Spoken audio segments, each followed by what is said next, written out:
Welcome back, guys. Let's jump right into the action of that 5-10 session with around 12 more hours to go to complete the challenge. I play a few ends and open a lot with the help of my girlfriend that came by to say hi and support me. I have a pretty fucked up image at that point, and I find myself with 3 deuce of spades in the straddle. Button opens to 50 and the small blind calls.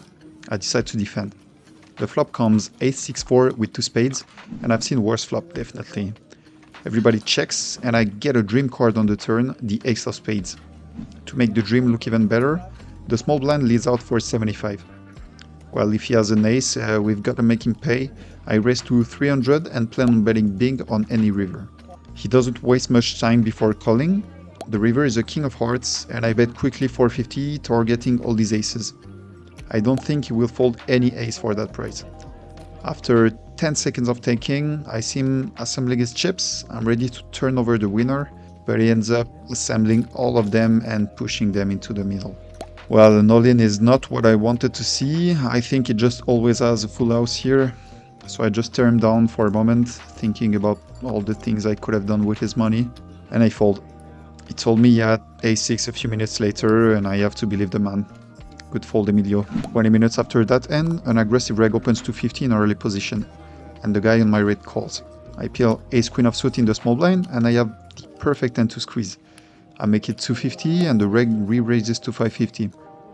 Well, he's been aggressive all day long, 3 and 4 betting multiple times the guy on his direct right. I know he's capable of having bluffs here, and jacks and tens also, of course. Against that type of range, I actually have a pretty good hand to 5-bet jam, I think. I block aces, I block ace-king, queens. If he has kings, I'm still gonna have some equity. And I make him fold his bluffs and probably tens and jacks. Not sure he's gonna call more than 2k with that, so that's what I do. I jump for 2200 and he snap calls. Crap, we're gonna have to be lucky with that one. We decide to run it twice and he shows kings. First board runs out all low cards, so no hope on that one. Second board, 8-5-3, 2 spades.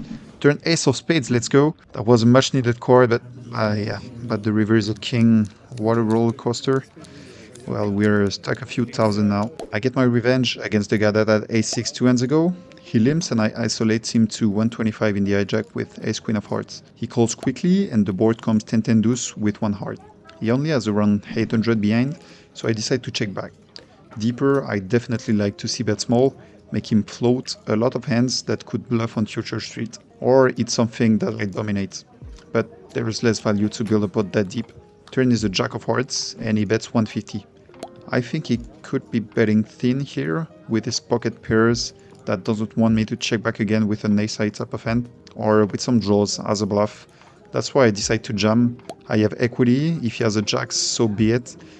He calls quickly and shows me king-9 of hearts. Well, I didn't expect to have that much equity, and we dodged a few outs he had and win that 2k pot. The table was looking good, but the gentleman I just busted left, so well, we'll see how it evolves, but I might definitely go back to 2-5. Another hand against the guy in seat 1, he opens way too much, and that time he does it again in the cutoff. We will not let him rule the table, so I 3-bet to 250 as we got deeper now. He calls quickly and I take it down on a monotone flop of ace-10-9 all hearts with a 75 bucks c-bet. That's my table, sir. Another big pot of the night, I raise to 60 in the hijack with aces, and a friend of mine who plays pretty well 3-bets to 200 on the button. I of course 4-bet to 525 and he calls. The dealer gives us a pretty dry flop of queen 5 deuce rainbow. Nothing to be scared of, I have a pretty aggressive image with him, as we very often exchange a 3k plus pot. So I decide to start with a c-bet of 250, planning on 3-barreling all in a lot of runouts. The turn is a 7 and I bet again, that time to 650.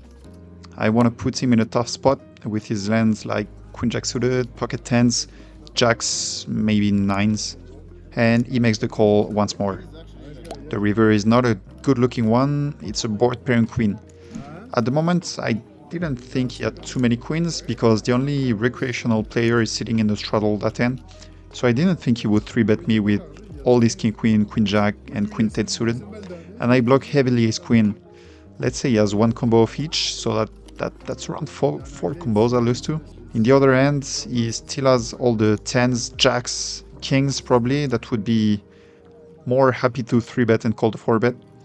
I have a pretty polarized range too. I don't think he will expect me to jam with aces here. So with our history, I decided to jam for 2200. Maybe it's a bit too thin. I'd love to hear your thinking in the comments. Long story short, he ended up snap calling me with king queen suited, and I lost that massive 7k pot. At least it's to a friend. It's always better, right? Winning a few ends, still on that 5-10, that is now pretty bad. Most of the ends don't even make it past the flop, so I decide to stop the bleeding and go back to 2-5. I think it's the wise choice. I'll let my go aside. Right, it is 2:27 and we've officially crossed well the halfway mark. Well, that didn't go as expected in 5-10. I lost almost 7k. This sort of ends. I'm gonna break down all the results in the end for you. But yeah, well, I'm back in 2-5 and I've got like 10 hours left to make that all back. The table looks cool, so should be doable. I grab an espresso and I'm gonna try to wake that table up. I open to 30 over a straddle and get a call from the last two players to act. Finally, a pot worth fighting for. I flop top and bottom pair on king jack5 with two clubs, and I opened a lot of hands lately, so I look pretty aggressive, I think. Not gonna waste anyone's time. I bet 65 to value all draws, and it's a pretty wet board, and top or second pairs with backdoors maybe. They both call, and we got a pot brewing. Turn is a tricky 10 of spades, opening a second flush draw. The straddle reaches for chips and bets out 150. So around half pot. Well, I don't think anyone will ever bluff in that line, so I'm gonna stay cautious and call to realize my equity. I can still be ahead, of course, but he could easily have a straight king 10 or something like that. And the big blind calls too. Reverse the deuce of clubs, bringing in the front door flush, and the straddle bet 350. It's not my nights. I don't see how I'm ever winning here. My hand got downgraded too much. I decided to fold. The big blind ends up folding after a long tank and will not have a showdown, unfortunately. It's been only downhill since that end with aces. I'll try to switch the momentum with a7 of hearts here. I call an open to 30 from the low jack, the small blind calls too, and the big blind squeezes to 100. Well, that's a pretty small size, and after the low jack calls the 100, I guess I have no decision. I have 70 to put in what will likely be 400, so I like the odds I'm getting. We go four ways to a flop of jack deuce deuce with two clubs, and the tendency is definitely not switching for tonight.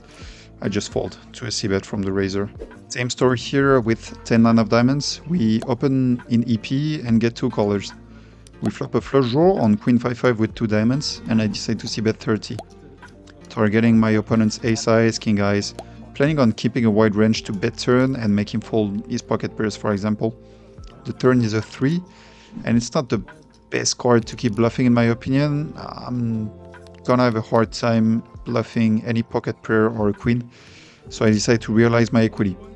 River is a board pairing queen, and it's even worse. I don't think he's folding anything now, so I just check and give up, and I lose to ace-king. What? Alright, it's officially 4 a.m. which means I have around 8 hours left to play. Honestly, all tables are trash at that hour. I don't know if I'm gonna be able to withstand to be that bored for 8 hours, but I mean, we're gonna have to deal with it. Gonna play 1 or 2 hours still on the table and see if I need to change or not. Story continues, an ISO with a7 suited, 10 I board, and I give up. Let me try again. I raise to 40 over a straddle with ace-king. 3 guys in position on me call, and the dealer finally gives us some love in the form of a king jack 6 flip. Well, I've been losing a lot. Time to make some money back. I make it 100, trying to get value from any lower king, jack, draw, anything to be honest. Two people call and the turn is pretty clean, it's an 8. I make it 275, planning on going all in on pretty much any river to value any king x that don't want to believe me. And what I thought was a pretty innocent card turns into a nightmare when the cutoff raises to 550. Well, I don't see any bluff, I don't see any value cuts either. I guess I did my job, but the cards didn't want to help me tonight. He counts his stack as if he wanted me to believe he had a tough decision if I went all in. But I think I'm never ever good here, so I just swallow the pill and make the fold. He ended up offering me to open one card and I picked an 8, so it looks like we were up against King 8 or Jack 8. Nice answer.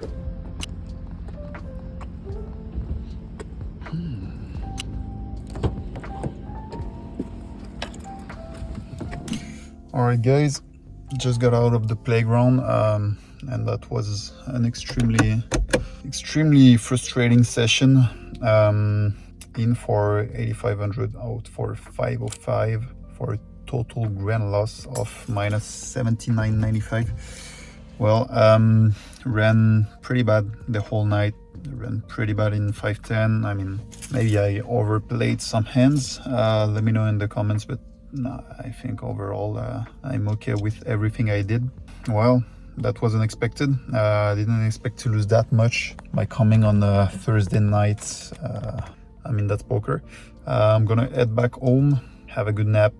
I need it, and I'll see what I do tomorrow. Maybe I'll come back and grind. You'll know that if you check the next vlog. So be sure to subscribe, comment. You know the drill, and that's it. That's it for me. See you guys. Have a good one. Bye bye.